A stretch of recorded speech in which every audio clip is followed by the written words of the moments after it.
नमस्कार शेतकरी बांधवांनो, जर तुम्ही पोल्ट्री व्यवसायात नवीन असाल किंवा पहिल्या 21 दिवसात जर तुमचे पक्षी मरत असतील ना, तर हा व्हिडिओ तुमच्यासाठीच आहे।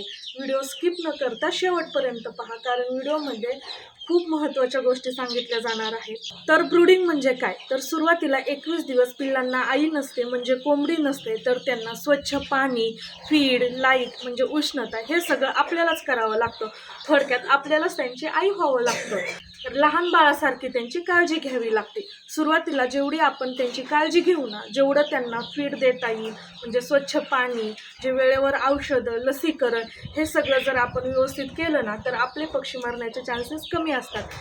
आणि सुरुवातीला पक्ष्यांनी जेवढं जास्त फीड खातील ना, तेवढी त्यांची स्ट्रॉंग हेल्थ होते। पहिला 21 दिवस म्हणजे त्यांना लाईट, स्वच्छ पाणी, पौष्टिक फीड हे जर आपण त्यांना व्यवस्थित दिलं ना, तर त्यांची रोगप्रतिकारक शक्तीही वाढते आणि पक्षी निरोगी बनतो, मजबूत होतो आणि स्ट्रॉंग पण होतो। त्यामुळे 21 दिवस खूप काळजी घेणं गरजेचं आहे। पण जर ब्रूडिंग चुकली ना, तर पक्षी वीक होतो, कमकुवत होतो आणि पक्षी मरतात आणि आजार सर्वकडे पसरतात। तर ब्रूडिंगमध्ये ना सर्वात महत्त्वाची गोष्ट म्हणजे तापमान। तर पक्ष्यांना ना सुरुवातीला 3 दिवस कंटिन्यू लाईट पाहिजे। याचं कारण म्हणजे त्यांच्या शरीरात हीट तयार करण्याची ताकद नसते, त्याच्यामुळे त्यांना कंटिन्यू सुरुवातीला 3 दिवस लाईट पाहिजे। आणि दुसरं म्हणजे दर आठवड्याला 2 ते 3 अंशांनी टेम्परेचर कमी करावं।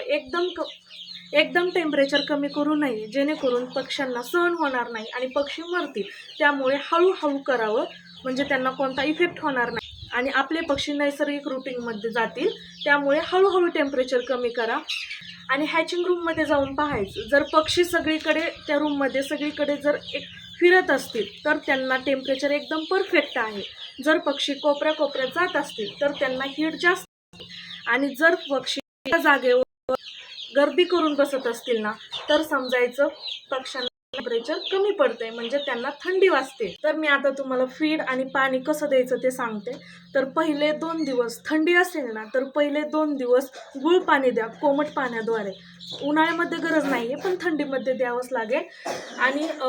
आणि दुसरी एक खूप महत्त्वाची गोष्ट, पाणी स्वच्छ द्या। जर घाण असेल ना, तर सगळ्या औषधांचा उपयोग शून्य आहे। त्यामुळे पाणी स्वच्छ द्या। तर पाणी हा खूप महत्त्वाचा भाग आहे। पाणी मोठ्या पक्ष्यापासून ते छोट्या पक्ष्यापर्यंत स्वच्छच द्यावं, कारण पाणी तर विकत नाही आहे आणायचं। त्यामुळे स्वच्छ पाणी द्या, जेणेकरून रोग पसरणार नाही। सगळ्यात महत्त्वाचं म्हणजे रोग पाण्यातूनच जास्त पसरतात, त्यामुळे देताना मोठ्या पक्ष्यांना पण पाणी स्वच्छ द्या, जेणेकरून रोग पसरणार नाहीत। आणि जर आपलं एक पिल्लू जर आजारी असेल ना, तर त्वरित त्याला वेगळं करा, म्हणजे सेपरेट ठेवा, म्हणजे रोग काही सगळीकडे पसरणार। तर आता आपण लसीकरणाविषयी बोलूया। तर लसीकरण हे खूप महत्त्वाचं आहे।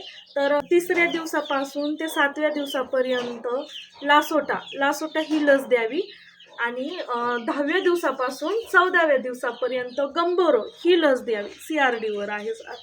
CRDवर असते ती।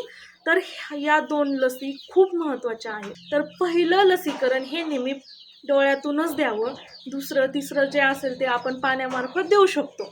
आणि लसीकरण देण्यापूर्वी 2 ते 3 तास पाणी पक्ष्यांना देऊ नका, म्हणजे जेणेकरून त्यांना तहान लागेल आणि पक्षी पूर्ण लस पिऊन टाकतील। हे खूप महत्त्वाची गोष्ट आहे। तर स्वच्छता, तर ओलसर जागा नकोय। पावसापासून, उन्हापासून, थंडीपासून बचाव होईल असे आपले हॅचिंग रूम पाहिजे।